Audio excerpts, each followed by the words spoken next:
Hi, I'm Kim, the Abundant Traveler, and welcome to the channel. If you're new here, I put out laid-back luxury travel videos encouraging you to buy that plane ticket and get out there and go.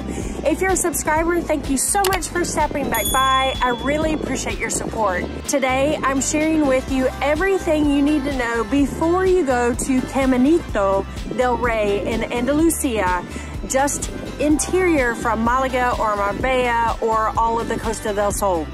There's lots and lots of logistics when you're going to Caminito del Rey. So stay tuned and watch to the end because I have a couple extra special tips.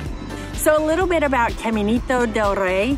It is actually two hydraulic stations that the path was made originally between the two hydraulic stations, and the water was for agriculture. Now the hydraulic stations there's one and it is moved. The other two have been closed, but back in the day, the way they got in between was this very scary sort of iron and concrete path between the two.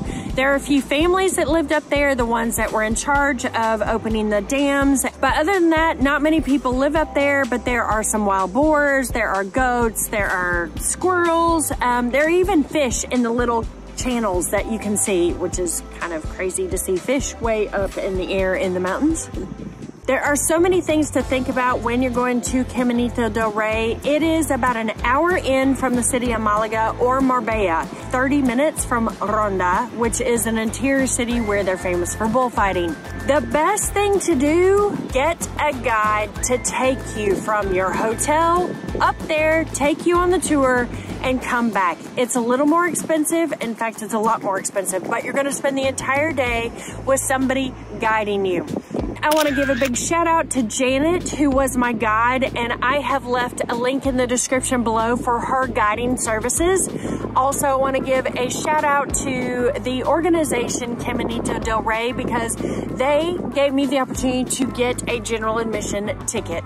So if you're gonna go on your own and you're gonna take your own car, there's lots and lots of logistics. First and foremost, you need to go online, link in the description below, for the Caminito del Rey, where you actually buy your tickets. You're gonna get a QR code. There's two tickets that you can buy.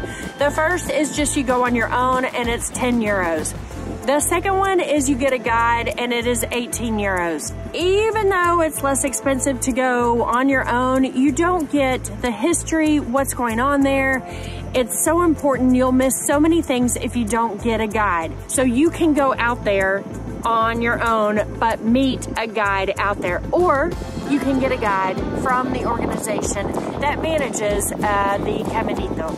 Something important to know, it takes you longer than you think to get there. It's also longer than you think to park and find it. They will refuse you at the gate if you do not have closed-toed shoes and if you have kids under 8 years old. There's so much wind, you are not allowed to have children under 8 years old. So if you have kiddos, this is not for you. And if you bring your flip-flops, they're gonna turn you around and send you home. So in addition to closed-toed shoes and no kids, if you are scared of heights and you are worried about the wind and falling off and everything, I do not recommend taking this trip. It is quite scary. You are walking on the precipice. You can't see most of the time below you, but when you're walking, you are hovering against this sheer wall, and then just over the edge beyond the guardrail is a huge, huge, huge drop, and it is quite scary. So if you're scared of heights, I don't recommend this trip for you. Speaking of turning you around and sending you home, there are two parking spots. One, you can park in the north parking spot, which is usually full by 10:30, 11 o'clock in the morning. You can park in the south parking lot, which is at the other end, and take the bus up to the north parking lot. Well, from the north parking lot, it is 1.5 kilometers to the main gate where you actually enter. Yes, that's true. So if you don't have closed-toed shoes with you, they're gonna march you right back that 1.5 kilometers to your car. Then they're gonna march you, then you're gonna have to drive back to Malaga and pick up new shoes and go another day. So if you get to the north parking lot and you're unable to park, what you can do is park along the road. Just make sure that your car is all the way off because there are buses that run along the route. And make sure that you are not parking on a precipice and your car falls off the edge into the reservoir. So make sure to subscribe to the channel, give this video a thumbs up, and ring that notification bell. It is so important to us creators that you are a subscriber and you give the video a thumbs up. Also, if you have any tips or tricks for going to Caminito del Rey, make sure to leave a comment below because they will be helpful to other people headed to this area of Spain. In addition to YouTube, I have a travel tribe that receives emails every other week. I have incredible additional tips and tricks that don't always make it to YouTube. So make sure to go below to the description and click join the tribe for all of those extra tips and tricks. So as I mentioned, it takes more time than you think it is, but this is my recommendation. If you don't buy a ticket in advance, I suggest that you drive to the north parking lot. I suggest that you get there at 7:45 in the morning because you have to make the 1.5 kilometer walk to the booking office. Then you need to stand in line and you need to wait for one of the 50 tickets that they have during the day. That's it.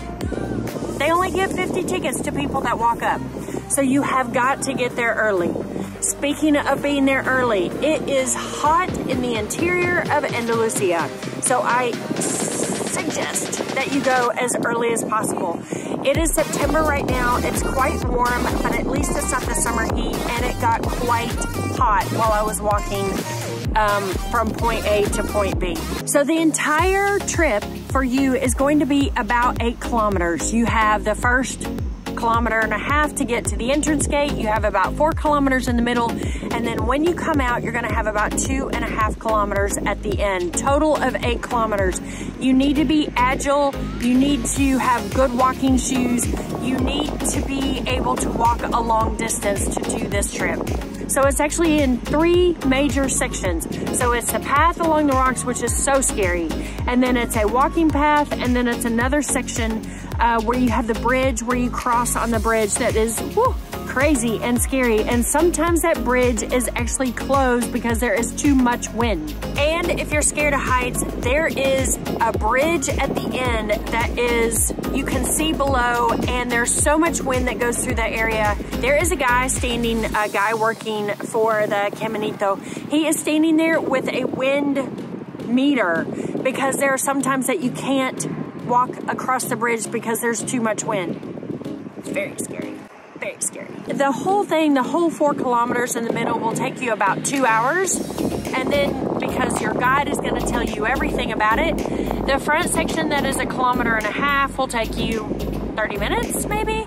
And then once you finish the 4-ish kilometers and you pass the bridge and you come out of the area, you have another 2.5 kilometers of walking before you get to the bus. The bus is going to take you, it's a €1.55. The bus is going to take you all the way back to your car at the north parking lot. So a couple of things that you should bring on your visit. One is bring lots of sunscreen. You are up at altitude. It is hot in the interior of Spain down here, and you will get sunburn. Bring your sunglasses for sure. Bring probably twice as much water as you think you're gonna need, and you can bring snacks. You can bring some almonds or something like that. I wouldn't bring too much to eat because there's really not many places to stop except the road in between the 2 bridge sections. As far as the clothes that you should wear, if you're gonna wear sunscreen, you can wear a tank top, no problem. Remember the closed-toed shoes or they won't let you in.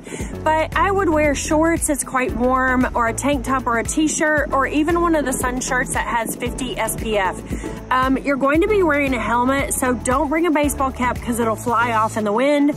I wouldn't wear a hat, and ladies, I would bring something to tie up your hair because it gets quite windy up there.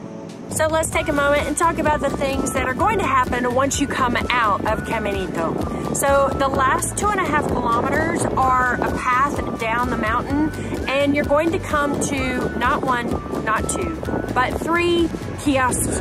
3 kiosks where you can buy water and everything before you get to the bus. So the first one is in the woods. There's a little smoothie station, and then there's a little water station. That is not where you stop. That's not where the bus is. Then you go to the second one where you're sitting in the shade. There's another kiosk, man selling delicious sparkling water. It was great. He's also selling ice cream. There's a lot of people there, so you think that's where you're supposed to be. But in all reality, it's another 250 meters up the hill, to the left up the hill, not right down the hill, to the left up the hill, across the street from a taverna is the actual bus stop. Buses go every 30 minutes in summer, so on the hour and on the half hour, and it is €1.55 to take your bus back to your car. So don't think when you've hit the first kiosk you made it, or the second kiosk. And also, sometimes the buses are full and they will make you wait another 30 minutes. So make sure to make it to the third kiosk at the real bus stop before the time it is to get on the bus at every half hour. So to recap, 1, buy your ticket online in advance and get a guide if you're just gonna go on your own. It's worth the €18. Once you get there, you gotta park at the north parking lot, which is probably best. Then you've got to walk 1.5 kilometers to the entry gate where you show your QR code. Then you do about the 4 kilometers within Caminito, and then you walk 2.5 kilometers out, and then you get on a bus for €1.55 and you go back around the 12 kilometers up to the car park for the north parking. Then you go home. Remember, as I recommended at the beginning of this video, you can do all this logistics yourself, or you can hire a true guide that's gonna pick you up at your hotel in Malaga or Marbella or Estepona or somewhere else, take you up there, tell you all about it, and then take you home, which is my recommendation. And as I said before, I have left Janet's number and her company in the description below. So that's the way to go for sure. I really appreciate you watching this video today. I hope that it is valuable to you. I did not know a lot of these things because the YouTube videos did not tell me all of the logistics that I needed. So I hope that you enjoyed it. Thank you so much for watching. I am Kim, the Abundant Traveler, and I'll see you on some hike in Andalusia or at the beach on the Costa del Sol. Bye. Are you kidding? So windy. Woo. This is not for someone that is really scared of heights. Definitely not. Oh my God. Woo. Woo.